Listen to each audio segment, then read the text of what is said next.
Is the fate of Ukraine tied to the policies at the US-Mexico border? This question is at the heart of a complex geopolitical puzzle. Ukraine, a nation caught in the throes of potential Russian aggression, finds itself linked to policies thousands of miles away. A bipartisan group of American senators met with Ukrainian President Zelensky in Kiev, a meeting underscored by the looming threat of a Russian invasion. The delegation's discussions focused on bolstering sanctions against Russia, a clear indicator of the critical role the United States plays in Ukraine's defense.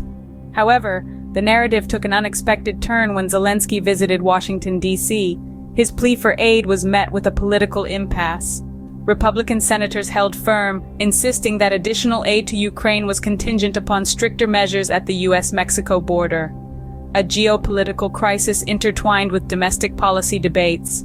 The fate of Ukraine, it seems, is not solely in the hands of its leaders or even those of its aggressive neighbor, Russia. It rests in part on the outcome of a political tug-of-war being played out across the Atlantic. As Ukraine struggles to sustain its defense capabilities, the U.S. aid becomes a critical bargaining chip in the hands of the Republicans. Can international aid become a hostage to domestic policies? That's the question on everyone's mind as we delve further into the stalemate that's gripping Congress. At the heart of this impasse are the Republicans who have linked the aid to Ukraine with the implementation of stricter measures at the US-Mexico border. It's a political chess game, and Ukraine is the pawn stuck in the middle, its fate hanging in the balance. Now let's take a step back and look at the bigger picture.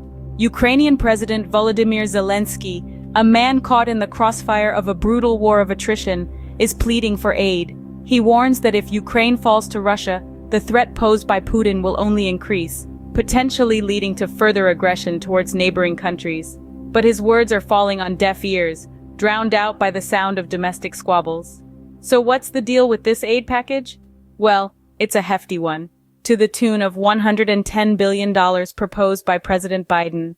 It's not just a lifeline for Ukraine, but also includes support for Israel. But the Republicans are playing hardball. They insist that national security, clarity on the administration's strategy in Ukraine, and proper oversight of spending are key conditions for any aid package, and they're not budging until their demands for stricter measures at the US-Mexico border are met. Caught in this deadlock, the aid package was rejected. This isn't just a blow to Ukraine, but a setback for the US's foreign policy. It's a clear message that domestic policy is trumping international aid, and it leaves Ukraine, a nation already battered by conflict, in a precarious position. So we circle back to our initial question. Can international aid become a hostage to domestic policies? The answer, it seems, is a resounding yes. As the US grapples with its own domestic issues, Ukraine finds itself in a precarious position. What price is Russia willing to pay for its ambitions in Ukraine? That's the question that's been looming over this conflict. The figures paint a grim picture. Recent declassified US intelligence suggests heavy casualties for Russia. A staggering 315,000 deaths or injuries have been reported. That's not just a statistic. It's a sea of individual tragedies, each one a story of loss and devastation. Imagine the city of Orlando, Florida, its entire population gone. That's the scale we're talking about here. And it's not just the human cost. The Russian military machine has also taken a hit. About 63% of its 3,500 tanks have been lost. This has set back efforts to modernize the Russian army by about 15 years. Now let's move to the Avdiivka area, where the war has been particularly brutal. More than 13,000 casualties have been reported since Russia began an offensive there.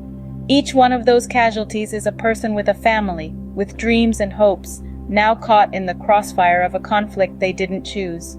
The cost of war is not just measured in lost lives and destroyed tanks, it's measured in shattered families, in dreams unfulfilled, in the trauma that will echo through generations. It's measured in the resilience of communities torn apart by violence, yet determined to rebuild. The war in Ukraine is not just a geopolitical chess game, but a human tragedy unfolding before our eyes. As we continue to follow this conflict, let's not forget the people at the heart of it and the price they continue to pay. So, where does this leave Ukraine? It's an intricate web of international relations, domestic politics, and the harsh realities of warfare. The tension between the US and Ukraine has been escalating, with a standoff in Congress over further aid to Ukraine. The Republican senators insist on tougher US border restrictions as a prerequisite for more aid, creating a stalemate that leaves Ukraine in a precarious position. On the other side of the fence, Russia has been bearing the brunt of the war, with over 315,000 casualties and approximately 63% of its tank fleet decimated. The Russian army's modernization efforts have been set back by about 15 years. This, however, seems to be a price they are willing to pay, believing a winter deadlock that drains Western support will ultimately work in their favor. The question remains, what does this mean for Ukraine's future? As the chess pieces continue to move on this global game board, the implications are vast and varied. Ukraine finds itself in the eye of the storm, its fate intertwined with the decisions made in far-off lands. As the world watches, the future of Ukraine hangs in the balance, caught between domestic politics and international conflicts.